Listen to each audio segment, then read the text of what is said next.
Сәлем достар, біз бүгін бульдак суп жасайтын боламыз. Екеу, бір порция алып екеуін. Сосын 4 жұмыртқа, одан кейін 4 сосиска алдым, сосисканың ішіне және сыр. Және қайнаған су. Қайнаған суды мұнда құйып қойдым. Бұл жақсылап тағы да бір сәл қызсын, содан соң кеспесін саламыз.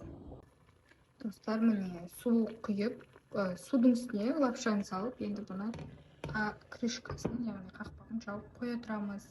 Мынау еріп, лапша еру керек және пісу керек жоқ.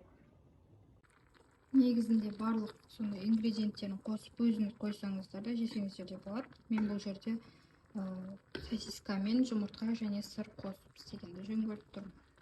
Мен осылай барлығын салып, бетін қақпағын жауып қойдым. Сәлден соң дайын болып қалады.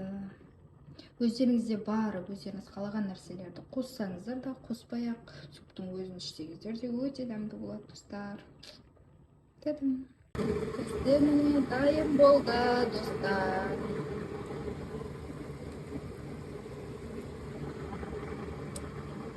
Ас болсын.